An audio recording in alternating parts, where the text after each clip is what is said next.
Amigos e amigas que acompanham o canal do Luiz Ademar, grande abraço a todos. Terminou neste domingo, 9 de julho, a 14ª rodada do Campeonato Brasileiro, a primeira divisão, a Série A. Olha, gente, o Campeonato Brasileiro vem sendo disputado só aos finais de semana. Nos meios de semana você tem Libertadores Sul-Americana, tem Copa do Brasil, enfim.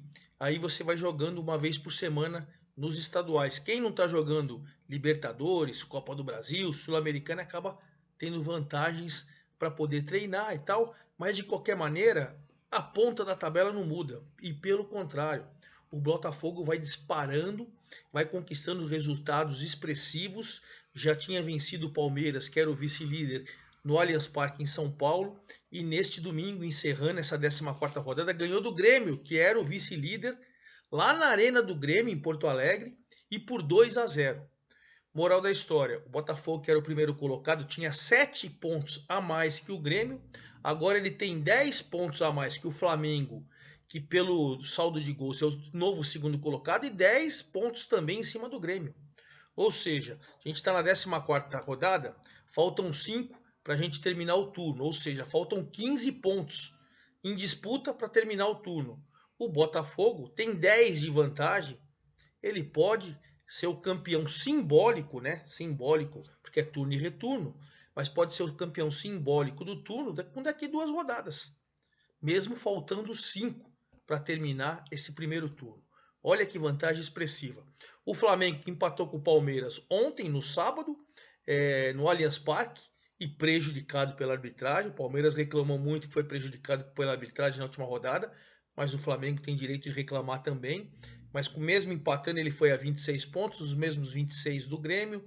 Os dois têm o mesmo número de vitória, 8, mas no saldo de gols o Flamengo é 9 a 3, e aí o Flamengo está na frente do Grêmio. Fluminense voltou para o G4, venceu e venceu com estilo 2-0 Internacional, tirando uma longa invencibilidade do Internacional. Fluminense agora do Fernando Diniz, que está na seleção brasileira, é o quarto colocado. Palmeiras com um empate com o Flamengo caiu para a quinta colocação, os mesmos 24 do Fluminense, mas o Fluminense tem uma vitória a mais. O Palmeiras pela primeira vez sai do G4, está na quinta colocação, com o mesmo número de pontos do Bragantino, 24, Red Bull Bragantino. Os dois têm 6 vitórias, mas o Palmeiras tem 12 gols a favor contra 8 do Red Bull Bragantino. Então, se você for ver, o Palmeiras e o Red Bull Bragantino, que estão no G6, ainda estão na zona da famosa pré-Libertadores, estão muito ameaçados pelo Fortaleza com 23, São Paulo com 22, Cruzeiro e Internacional com 21. Há uma rodada aí para mudar. Palmeiras vem dando aquela despencada. Bom, o Santos, que venceu em casa com uma arbitragem polêmica, um pênalti nos acréscimos do segundo tempo para o Santos, na minha opinião, que não foi absolutamente nada, mas o Santos se afastou da zona do rebaixamento, 5 pontos. O Corinthians, que ganhou do Galo do Filipão. O Filipão contratou o Galo 5 jogos, o Filipão não ganhou nenhuma, o Galo está despencando, já é o 12º na tabela do Brasileirão e perdeu para o Corinthians, no mesmo Corinthians que tinha eliminado o Galo na Copa do Brasil. E na zona do rebaixamento continuamos com os mesmos, Goiás, Curitiba, Vasco e América, só invertendo, Curitiba venceu e não é mais o Lanterna, o América perdeu e agora é o Lanterna. Enfim, vou falar de tudo isso para vocês, mas antes de mais nada, convido vocês a fazer inscrição no canal do Luiz Ademar, ativar o sininho para cada novo vídeo você seja avisado, é claro, e principalmente dê um like, dê uma sua opinião, dê sua informação, vamos trocar aquela ideia. Sempre nos jogos do Brasileirão a gente vai trocando aquela ideia no Twitter, no Instagram, Luiz Ademar JR. Perfeito?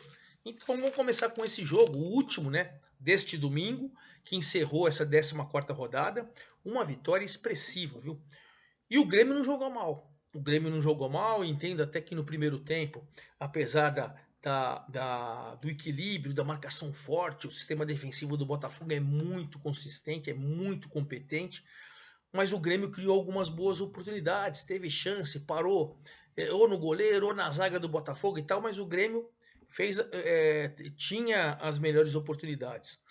Mais de 47 mil torcedores na arena do Grêmio, um público também bom da torcida do Botafogo, que está fazendo essa campanha fabulosa. Ainda o Caçapa está como interino, né?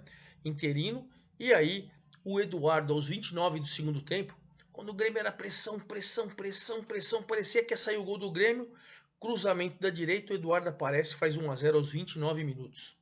E aí o Grêmio ficou nervoso, foi para cima com tudo. Você tem um time competente, líder do campeonato, conquistando grandes resultados fora de casa. O Grêmio errou na saída de bola com o Reinaldo, o Segovinha recuperou a bola, uma trama pelo lado direito, foi cruzado e o Carlos Alberto, que tinha entrado no segundo tempo, fez 2-0 aos 43 do segundo tempo.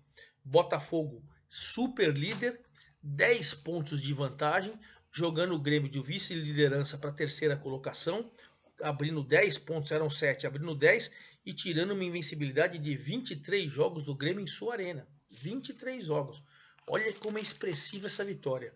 Botafogo 36, Grêmio que era segundo, agora é terceiro com 26, 10 pontos. Sensacional. O novo segundo colocado tem os mesmos 26 pontos do Grêmio, mas apesar dos dois também terem 8 vitórias, tem saldo de gols 9 contra 3 do Grêmio, é o Flamengo. O Flamengo que veio jogar com o Palmeiras, Rascaída no banco, Everton Ribeiro no banco, o Palmeiras também, enfim, está com alguns problemas. E no primeiro tempo, a Polícia Militar teve um confronto com a torcida do Flamengo fora do estádio. O jogo parou 2 vezes, porque fora do estádio jogaram bombas de gás lacrimogênio que atingiu dentro do campo. Você vê que a bomba, a ventania e tal, os jogadores tiveram que parar, arbitragem, enfim. A polícia, que esse confronto, sempre mancha, né? Mancha jogo, esse negócio de torcida uniformizada, tem que acabar com isso, mas enfim. Quase 41 mil pessoas no estádio do Palmeiras e o Rony, depois de uma cabeçada que a bola vai na trave, vem no rebote e tal, o Dudu faz 1-0 pro Palmeiras no primeiro tempo. Eu entendi que foi 2 tempos até distintos. Primeiro tempo, Palmeiras criando mais, finalizando mais, chegando e merecendo essa vitória parcial. No segundo tempo, o Flamengo volta com a Arrascaeta e com Everton Ribeiro no time titular. E aí o Flamengo cresce, aí o Flamengo domina, e aí numa linda jogada do próprio Everton Ribeiro, individual, ele cruzou e o Arrascaeta, os dois que entraram, os dois que estavam no banco, o Arrascaeta de cabeça empatou aos 35. O Flamengo reclamou de um pênalti que no entendimento do Flamengo que tinha acontecido, enfim, aquela coisa de diretoria de Flamengo e Palmeiras tá até chato, tá até chato. A Leila, presidente do Palmeiras, fala mal do Flamengo, os dirigentes do Flamengo falam mal do Palmeiras e a coisa fica por aí. Mas no campo, 1-1, resultado aqui para o Palmeiras foi ruim, ele caiu para a quinta colocação pela primeira vez no campeonato, depois de 14 rodadas, deixou o G4, 24 pontos na quinta colocação, e o Flamengo é o novo vice-líder com 26. Então essa é a situação. E fechando o G4, já que o Botafogo tem 36, o Flamengo 26, o Grêmio 26, o Fluminense do Fernando Diniz, que foi anunciado na seleção brasileira, vai segurar aí a vaga pelo menos por um ano, enfim, vai poder trabalhar sozinho, sem precisar ficar trocando figurinha, né, com o técnico da seleção, enfim. O Fluminense jogou em casa contra o Internacional, que vinha de uma longa invencibilidade, hein? O Internacional acho que tinha 10 partidas sem perder, vinha embalado entre, né, Copa do Brasil, Libertadores, vinha embalado e tal, quase 32 mil pessoas no Maracanã. O Cano, com 24 minutos, depois de um longo tempo, o Cano voltou a marcar, fez 1-0, e logo depois, numa cobrança de escanteio do Marcelo Martinelli de cabeça, faz 2-0. Segundo tempo, diminuiu o ritmo fluminense, o Inter foi para cima, quase teve um golaço, uma bicicleta do alemão, que a bola parou no travessão. O Ener Valencia estreou pelo Internacional, mas o Fluminense acabou conquistando essa vitória expressiva, que o mantém dentro do G4, né? Ele estava dentro do G6, era o sexto, agora é o quarto colocado, subiu 2 posições, está no G4, zona de Libertadores, grande campanha, e fez o Internacional cair 2 posições. Ele era o 8º colocado, agora é o 10º com 21 pontos. Então essa é a situação do G4, Botafogo, Flamengo, Grêmio e Fluminense. Palmeiras caiu para o G15 e G5, G6, na verdade, na quinta posição, e o Bragantino caiu uma posição, mas continua dentro do G6, na sexta colocação, com os mesmos 24 pontos do Palmeiras, as mesmas 6 vitórias, mas o Palmeiras tem saldo de gols 12 contra 8 do Red Bull Bragantino. E o Red Bull Bragantino em casa jogou com reserva do São Paulo. Dorival Júnior pensando na Copa do Brasil, quinta-feira o São Paulo joga no Allianz Parque, na casa do Palmeiras, no jogo de volta, ganhou no Morumbi por 1-0, joga pelo empate para se classificar para a semifinal da Copa do Brasil. O Dorival Júnior radicalizou e colocou 11 reservas para o São Paulo. Até o Jandrei foi o goleiro do São Paulo, nem o Rafael jogou. Então ele colocou reserva e olha, mesmo colocando reserva, o São Paulo foi forte. Primeiro tempo criou as mesmas oportunidades que o Bragantino, conseguiu tirar a velocidade do Bragantino, conseguiu principalmente jogar bem ofensivamente. São Paulo criou também e com um detalhe, o Flamengo tomou uma goleada de 5 do Red Bull Bragantino em Bragança e o Red Bull Bragantino foi ganhar do Corinthians em Itaquera. E o time reserva do São Paulo, no segundo tempo, começou a tomar um pouco de pressão.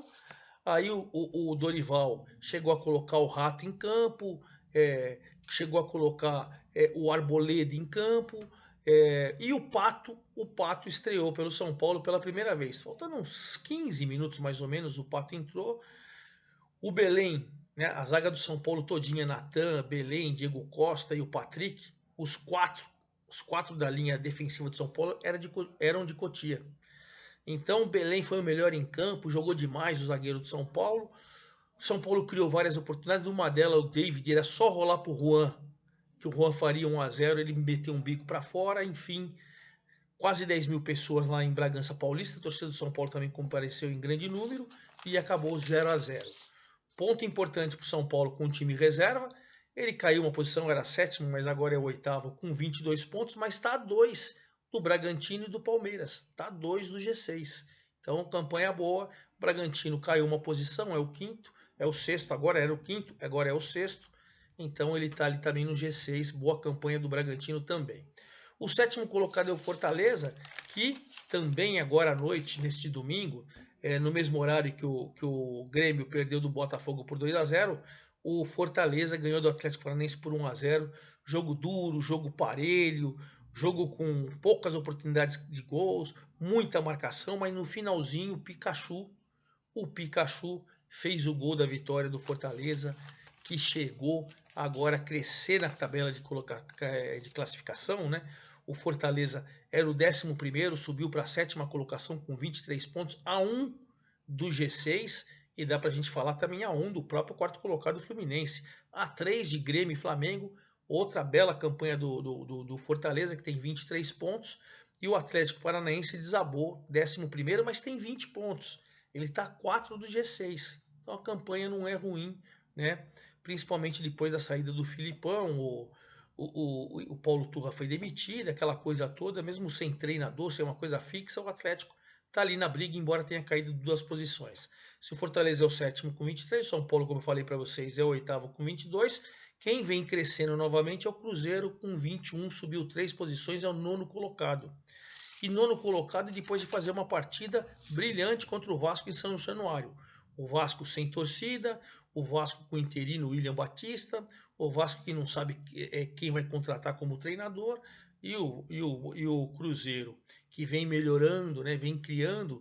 Dá para a gente falar que no primeiro tempo as duas equipes perderam uma chance, cada uma boa chance, oportunidade de marcar, até que o Machado, né, cobrando falta, eu achei que o Léo Jardim poderia chegar na bola, mas de qualquer maneira a falta foi bem cobrada pelo Machado. 1-0 o Cruzeiro fez aos 48 do primeiro tempo. No segundo tempo, o jogo ficou mais marcação, uma outra oportunidade para cada um. E o Cruzeiro, que para mim foi melhor, apesar da pressão do Vasco, aquela coisa normal, principalmente nos 15 últimos minutos. O Cruzeiro, que num todo, para mim foi uma equipe mais coesa. O Cruzeiro do Pepa somou 3 pontos fora de casa importantes, foi a 21, subiu 3 posições, agora é o 9º e colocou o Vasco caindo uma posição. O Vasco já está na zona do rebaixamento, ó, e agora é o 19º com 9. E já está mais de uma rodada, ou seja, em uma rodada ele não sai da zona do rebaixamento. Ele tem 9, o primeiro fora é o Bahia com 13. Então a situação do Vasco vai complicando rodada a rodada, hein? O Cruzeiro tem 21, o Inter, que eu falei para vocês que perdeu, também tem 21, é o 10º. O Atlético Paranaense, que perdeu, é o 11º com 20. E o Galo, que jogou no sábado à noite contra o Corinthians em crise, a torcida pressionando, se perdesse de novo e fosse parar na zona do rebaixamento, que era para mandar o Luxemburgo embora, aquela coisa toda, o Galo com o Filipão e tal, o Corinthians foi lá, segurou o Galo e teve uma vitória espetacular. Vitória espetacular, novamente o Roger Guedes marcando, né? É verdade que um erro do Mariano foi lançar uma bola assim, lançou no pé do atacante do Corinthians, que ele recuperou a bola, tocou no Roger Guedes, o Roger Guedes invadiu a área, deu um drible e deu um tapinha. Corinthians que jogou com 3 zagueiros, o Luxemburgo foi com uma estratégia nova, mais de 21 mil pessoas dentro do Mineirão, e o Atlético que, olha, 5 jogos que o Filipão trabalhou, ele não estava no banco de reservas, estava suspenso, mas 5 jogos do Galo com o Filipão, e o Galo não venceu ainda, hein? O Galo não venceu ainda, e o Corinthians acabou conquistando uma vitória espetacular. Espetacular, merecida, né?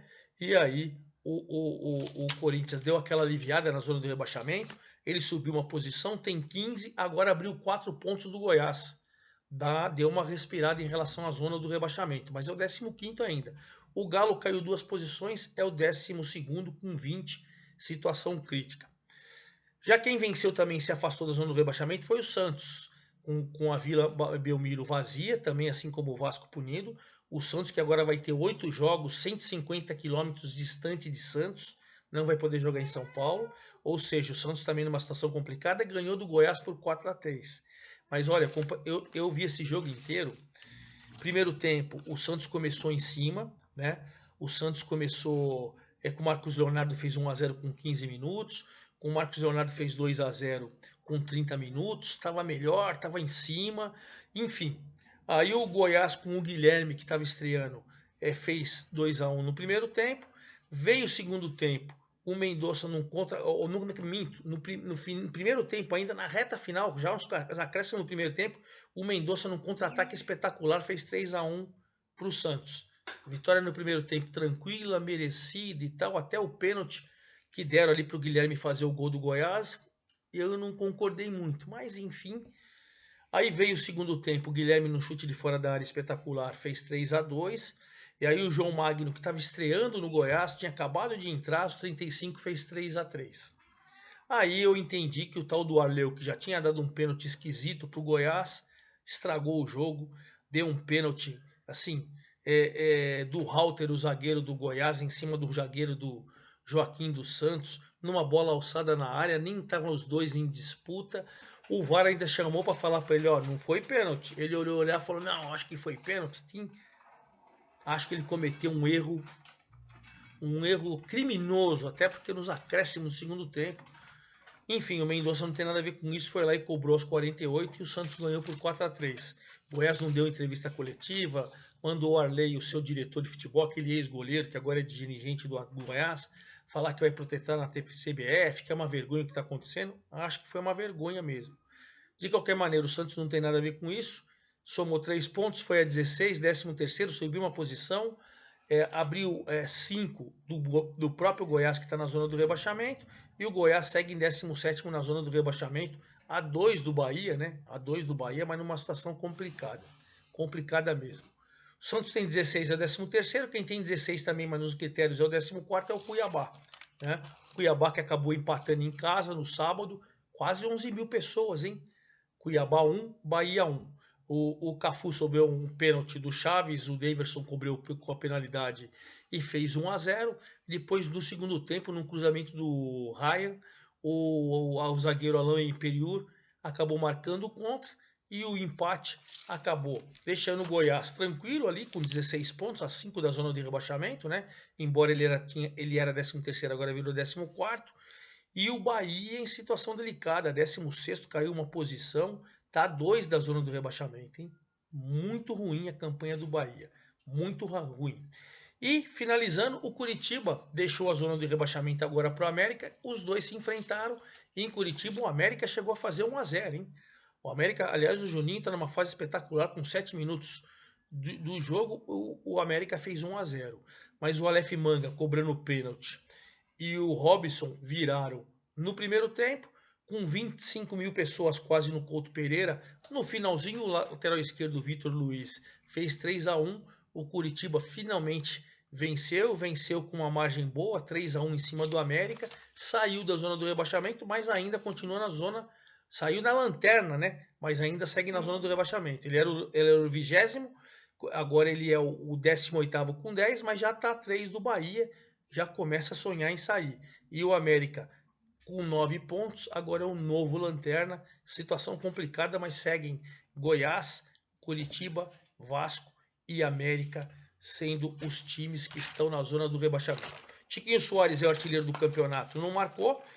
O Vitor Roque, o vice-artilheiro com 7 gols, também não marcou. Quem marcou, terceiro artilheiro, com 6 pontos, foi o Roger Guedes. Ele, Hulk e Sacha têm 6 gols, e aí a gente tem os principais artilheiros do campeonato. E vamos para a 15ª rodada, que só vai acontecer no final de semana que vem, porque também teremos Copa do Brasil no meio dessa semana, então não teremos jogos do Brasileirão nessa semana. E a semana que vem, dois jogos serão remarcados. Eu estava vendo na tabela da CBF, ainda não tem data, por quê? Porque o Corinthians, que jogaria com o Grêmio em Itaquera, vai jogar sábado pela Copa do Brasil, porque ele vai fazer a pré-repescagem da Sul-Americana no meio de semana. Então o jogo que era meio de semana da Copa do Brasil vai ser no sábado. Então ele não vai conseguir jogar no final de semana contra o Grêmio. O jogo Corinthians e Grêmio será remarcado. Mesma coisa o América, porque é Corinthians e América na Copa do Brasil. Eles vão jogar em Itaquera sábado. O América também tem uma repescagem da Sul-Americana no meio de semana. Então, Corinthians e Grêmio e América e Vasco, que aconteceriam no final de semana que vem, não acontecerão. Final de semana que vem nós teremos apenas 8 jogos. Sábado, 21 horas, o líder Botafogo pegando o Bragantino, que é o 6º colocado. Ótimo jogo. Domingo, 11 da manhã, Cruzeiro e Curitiba. Cruzeiro de olho de novo no G6 e o Curitiba para sair da zona de rebaixamento. Domingo, 16 horas, Fluminense e Flamengo. Olha que jogão. Fluminense, 4º, Flamengo, 2º. Jogão. Também tem Clássico Paulista, domingo, 16 horas, São Paulo e Santos no Morumbi. São Paulo querendo entrar novamente no G6 e o Santos se afastar da zona do rebaixamento. 16 horas, Fortaleza e Cuiabá. Fortaleza de olho lá em cima no G6, o Cuiabá está querendo ir no meio da tabela, se afastar cada vez mais da zona do rebaixamento, onde ele já abriu 5 pontos. 18h30 do domingo, Inter e Palmeiras. Inter precisando de vitória para voltar ou se aproximar do G6, e o Palmeiras, que deixou o G4, é o 5º, tentando se aproximar ou entrar novamente no G4. Também domingo, 18h30, Atlético Paranaense e Bahia. O Atlético Paranaense deu uma afastada do G6, precisa colar de novo, e o Bahia, se perder esse jogo aí, possivelmente pode entrar na zona do rebaixamento, hein? Aí na segunda-feira a gente tem o Goiás na zona do rebaixamento querendo sair, enfrentando o Galo, que está naufragando com o Filipão. Esses são os 8 jogos da rodada e, claro, semana que vem a gente vem com todos os detalhes da 14ª rodada, da 15ª, né? Esta foi a 14ª, da 15ª rodada do Campeonato Brasileiro da Série A. É isso aí, forte abraço a todos, até lá.